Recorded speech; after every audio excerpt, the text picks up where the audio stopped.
Gracias por acompañarnos. Nuevo episodio de Salud Total en su 21º aniversario. Abordamos hoy el tema otorrinolaringología en la palabra del doctor Antonio Jiménez. Vamos a hablar puntualmente de la pérdida auditiva. Hay ambientes laborales, como por ejemplo los barcos, entre otros. Ya iniciamos este episodio de Salud Total. Gracias por acompañarnos.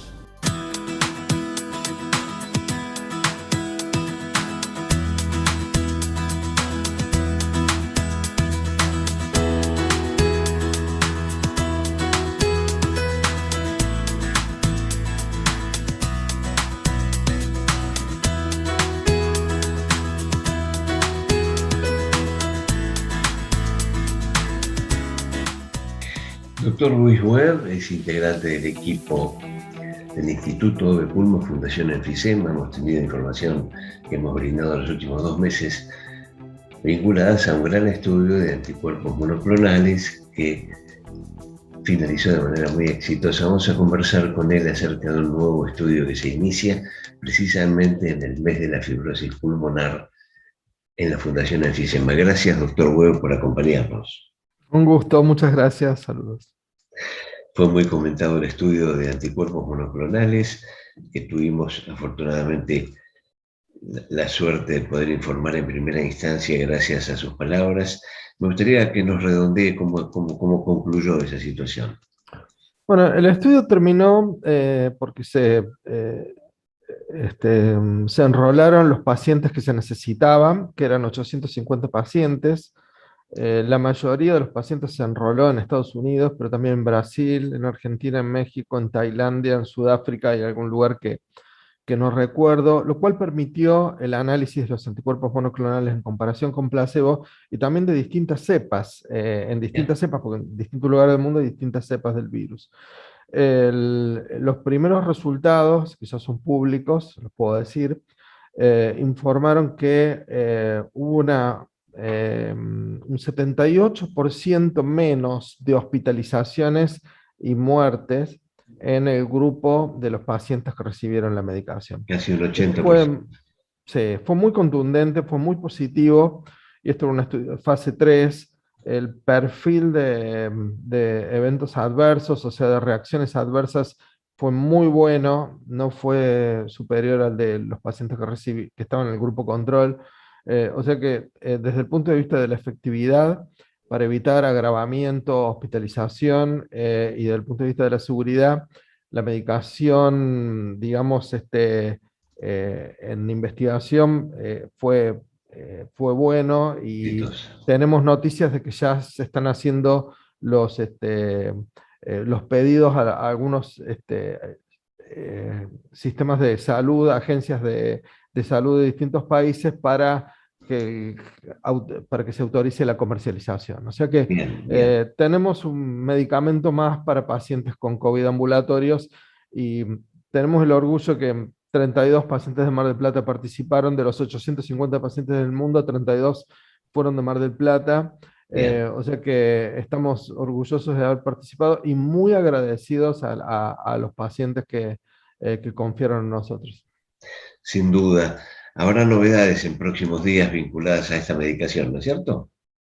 Sí, ya hay despachos de prensa que están apareciendo en diversas partes del mundo, porque los resultados son muy espectaculares. O sea, Correcto. realmente tenemos algo más. O sea, creo que es el tercer anticuerpo monoclonal que ya pasó todas las etapas de investigación y ya se puede considerar una medicación que, digamos, que debería ser aprobada rápidamente. Y bueno, es muy importante. Doctor Webb, Fundación Enfisema evidentemente no se detiene, siempre están avanzando en novedades, y este es el mes precisamente de la fibrosis pulmonar en todo el mundo, que le comentamos a la gente que no es precisamente fibrosis quística, esto es fibrosis pulmonar. Ustedes están trabajando fuertemente en esto y hay novedades. ¿Qué es la fibrosis pulmonar?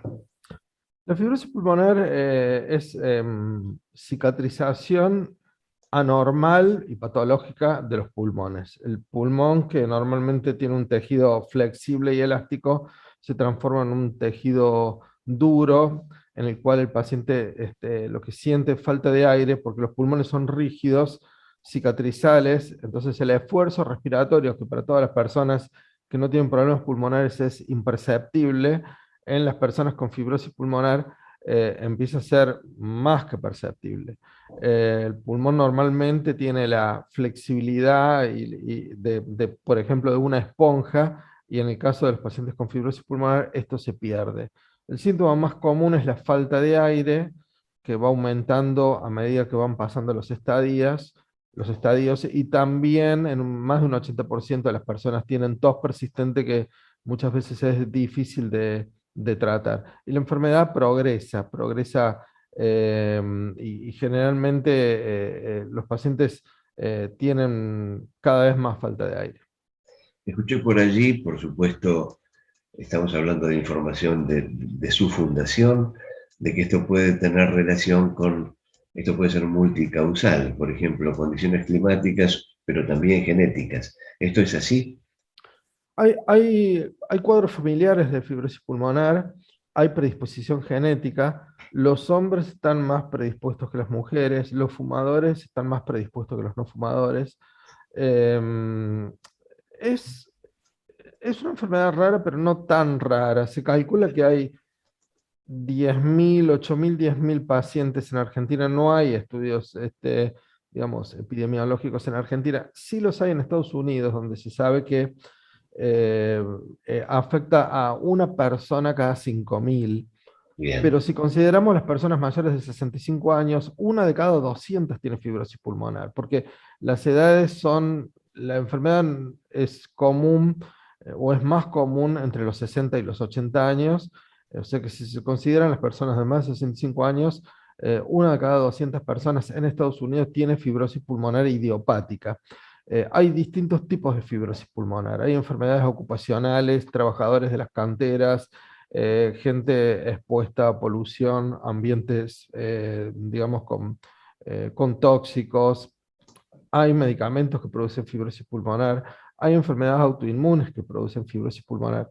Eh, el Día Mundial de la Fibrosis Pulmonar Idiopática ha sido hace 2 días, y en conmemoración a eso nosotros vamos a hacer una actividad dirigida a la comunidad totalmente gratuita la semana que viene, donde vamos a atender consultas, preguntas, vamos a dar información. Hemos diseñado perfecto. un muy buen panfleto para entregar a la comunidad en terminología fácil y simple de entender para toda la gente, que también está en nuestra página web.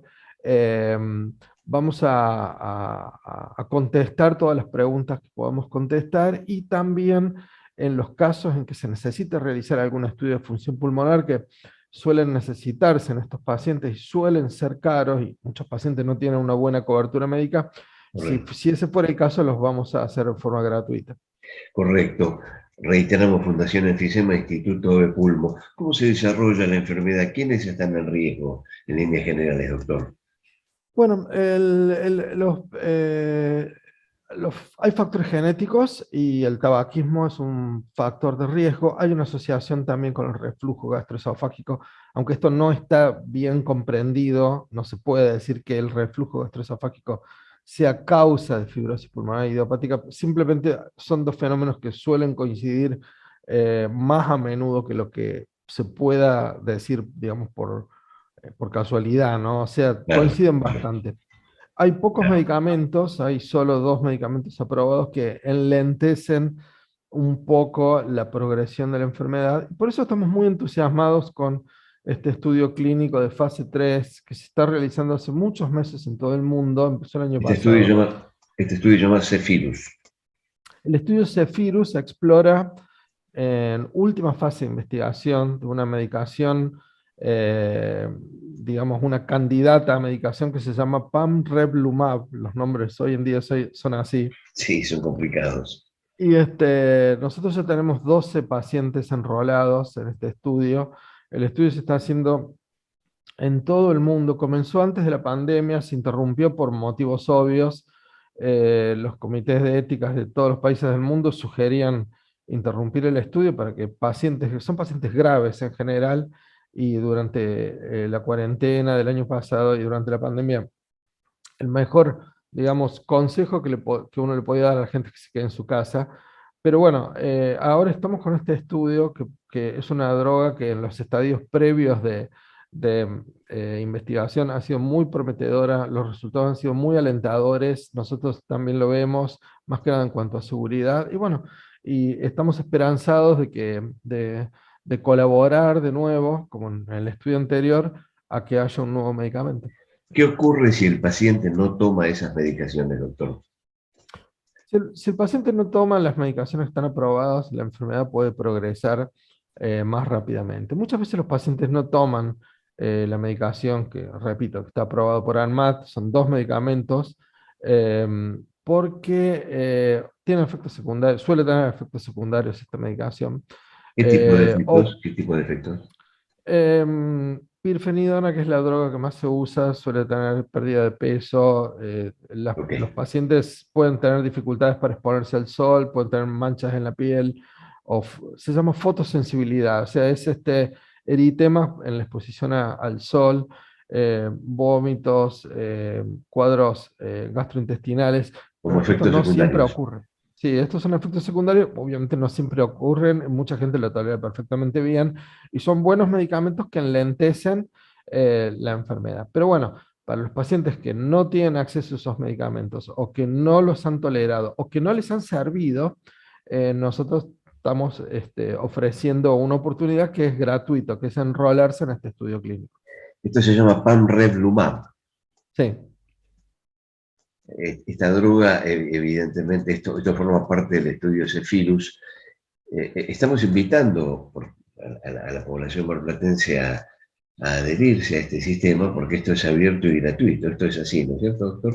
esto es así, la medicación se da endovenosa. Hay pacientes que ya llevan 6 7 meses con esta medicación. Tienen que venir cada 3 semanas, se les da la medicación, aproximadamente media hora, 40 minutos. Se hacen algunos estudios, algunos días espirometrías, estudios de función pulmonar, y se van a su casa. Y es una esperanza más. El programa tiene 2 años, o sea, un paciente que se enrola. eh, Va a estar en el estudio durante 2 años. En el primer año tiene 50% de chances de que le toque la medicación o 50% de chances de estar en el grupo control. El segundo año solo reciben la medicación, o sea, 100% de chances de recibir la medicación. Perfecto. Estamos hablando de una medicación biológica que inhibe el factor de crecimiento del tejido conectivo en términos técnicos. Así es, sí, Doctor, así le es. agradecemos muchísimo. Le agradecemos muchísimo Encantado. este ratito. Es importantísimo lo que la Fundación hace para la comunidad.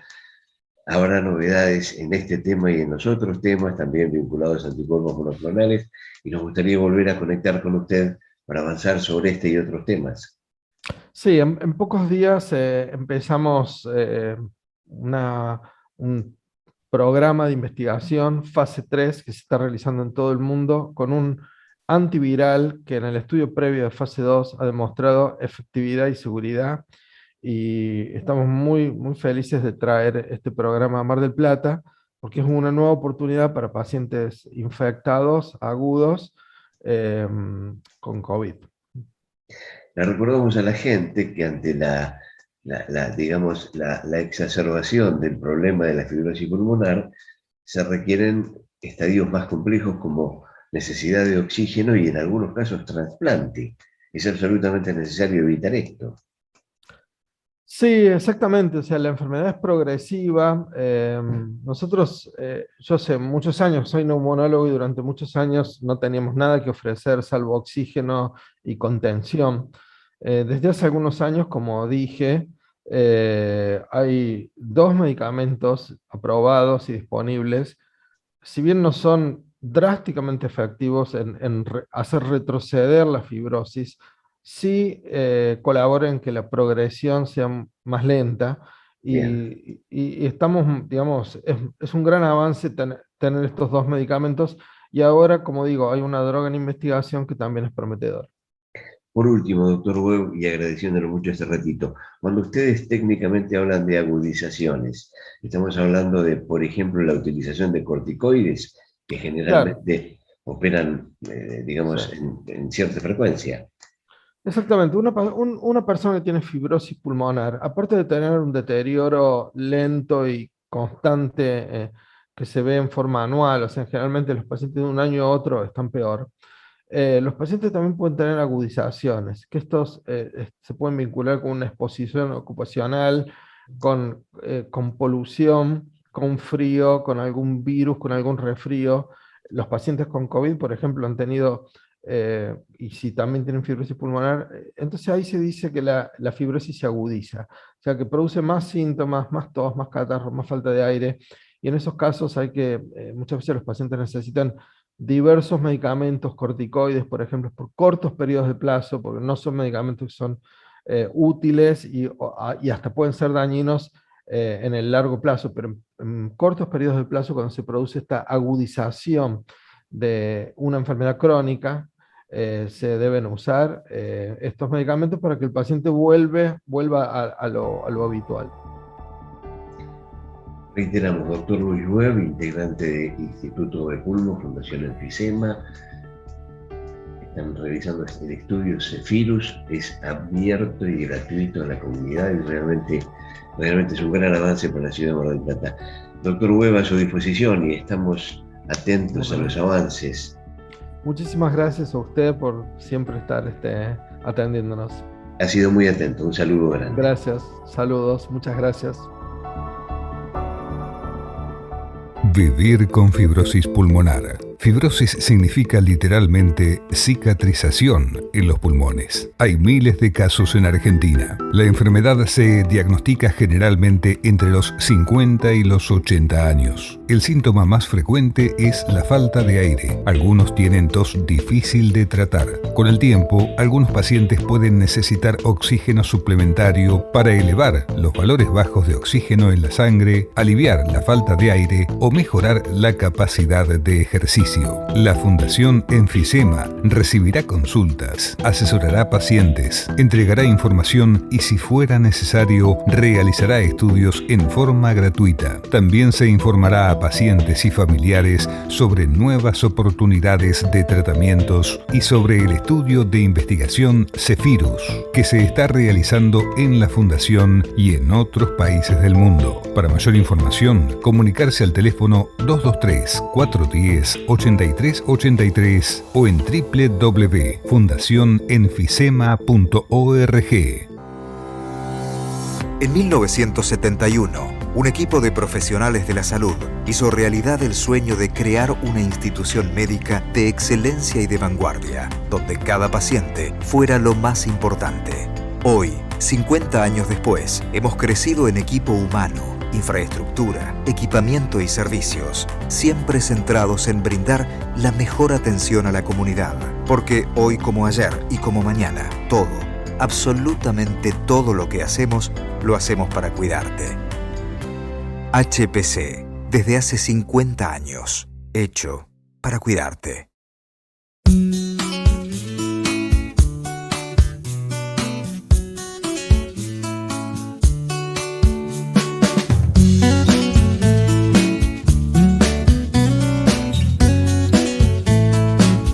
Rudy Capella, Salta 1507, casi 25 de mayo. Rudy Capella, laboratorio contactológico, en la búsqueda de la excelencia.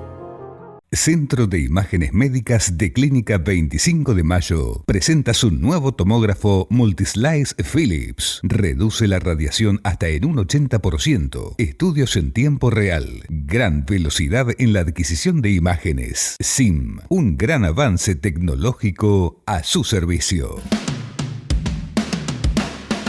Existe en ambientes laborales, en especial en barcos, la posibilidad de ruidos intensos que generan pérdidas auditivas. Este es el tema en la siguiente charla con el doctor Antonio Jiménez.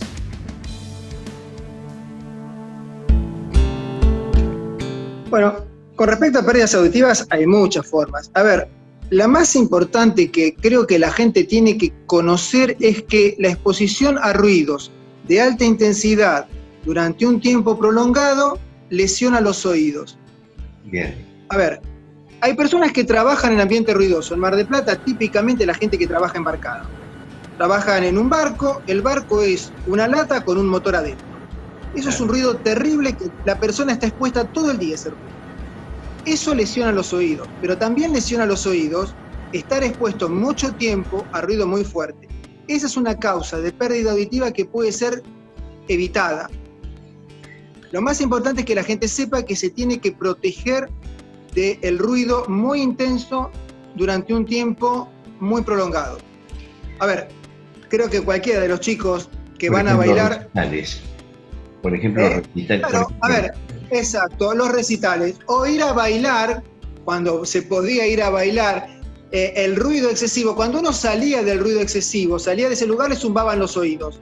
Sentía un zumbido en los oídos. Eso quiere decir que los oídos estuvieron expuestos a un sonido demasiado intenso durante un tiempo muy prolongado. Eso, tarde o temprano, a la larga, daña la audición.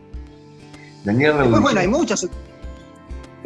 muchas otras causas de pérdida auditiva, muchísimas, pero a ver, la que es más importante que la gente conozca y sepa es que no es gratis estar expuesto a un ruido muy alto durante un tiempo muy prolongado. Eso, tarde o temprano, daña los oídos. Eso produce dos cosas: la pérdida auditiva y la otra, la aparición de un zumbido en los oídos. Ese zumbido resulta ser muy molesto para el paciente. Bien. Muy molesto. Y a ver, no tiene tratamiento. No tiene. Todo esto se detecta con una audiometría, por ejemplo. Exacto. Cuando uno tiene dudas sobre su nivel auditivo, hay que hacerse una audiometría. Y si una persona trabaja en un ambiente con mucho ruido o por alguna razón está expuesta a fuentes sonoras de alta intensidad, conviene que tenga una audiometría. Porque, repito, el daño que produce el ruido en el oído es irreparable. Perfecto. Antonio, pregunta número 2. No sé si podemos vincularlo con esta. ¿Qué es tímpano perforado y si tiene alguna vinculación con esto que acabamos de comentar? No, el tímpano perforado es un agujero en la membrana timpánica. La membrana timpánica tiene que estar íntegra para vibrar bien. Si usted quiere hacer vibrar si quiere hacer sonar un tambor y el parche del tambor tiene un agujero, el tambor no suena bien. Lo mismo pasa con el oído. Si el tímpano tiene una perforación, el tímpano no va a vibrar bien. Si el tímpano no vibra como corresponde, usted escucha menos. La causa más común son las infecciones. Infecciones frecuentes, infecciones importantes, otitis, que dejan, por ejemplo. Las otitis importantes y frecuentes, reiteradas, que no han sido tratadas convenientemente, terminan muchas veces en una perforación timpánica, que después requiere una cirugía para solucionarla. Necesariamente se resuelve con cirugía, no hay otro tipo de soluciones con respecto a este tema. No hay otra forma de cerrar un agujero que ponerle un parche. Correcto. Más claro imposible. Sí, es cierto, es cierto.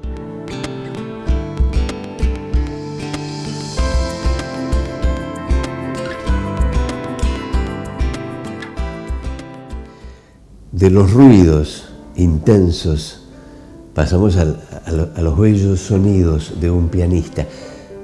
El siguiente informe nos plantea cómo actuaría el cerebro si tuviéramos un pulgar adicional. ¿Cómo sería para un pianista tocar el piano con 11 dedos? El neurocientífico Faisal y el equipo que dirige en el Imperial College de Londres desarrollaron un pulgar robot para averiguar esto. Después de una hora de haberles colocado el dedo artificial junto al meñique de la mano derecha, 6 pianistas habían aprendido a integrarlo en el teclado, dirigidos por señales eléctricas generadas al mover el pie. Hay una zona del cerebro dedicada a cada uno de los dedos.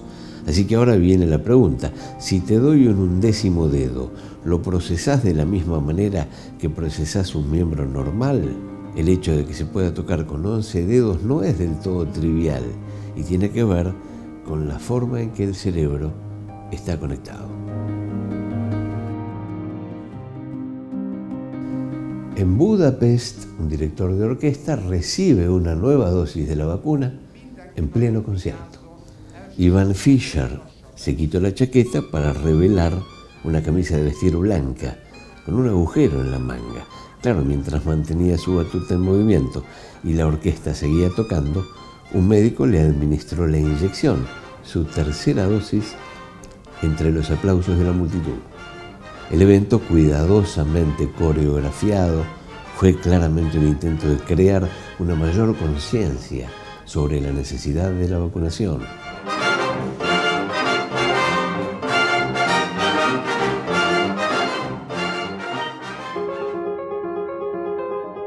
Este sonido lo cambia todo. Audífonos con pilas recargables. Centro Oficial Widex. Galería Sacoa, primer piso. WhatsApp 223-682-1480. Teléfono 491-0001. Ayudamos a los usuarios a volver a oír el sonido natural.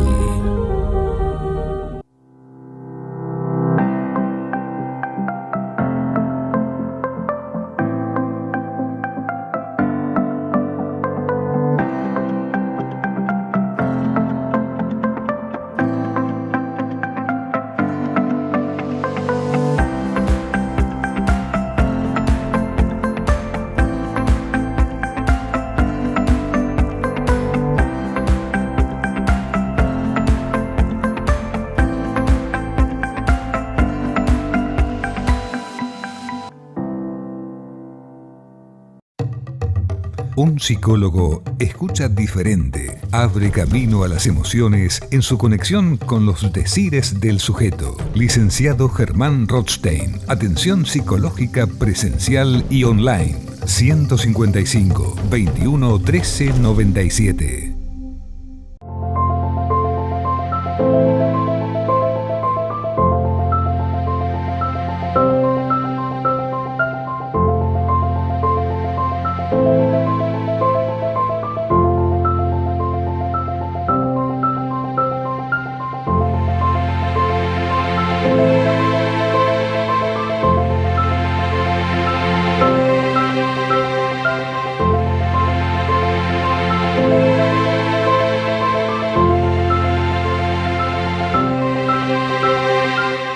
Ahora un nuevo sistema dinámico para la confección de plantillas computarizadas. Todo Nebulizador. Tecnología computarizada y conocimientos adecuados generan un producto superior. Todo Nebulizador. Alberti 3224, casi Independencia.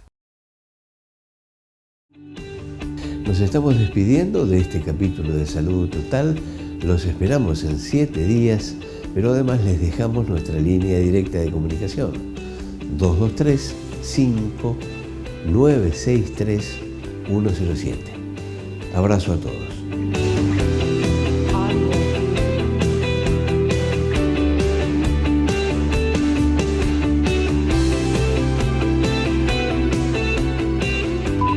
La producción de este programa es miembro de Caprica, Cámara Argentina de Productores y Realizadores Independientes de Contenidos Audiovisuales.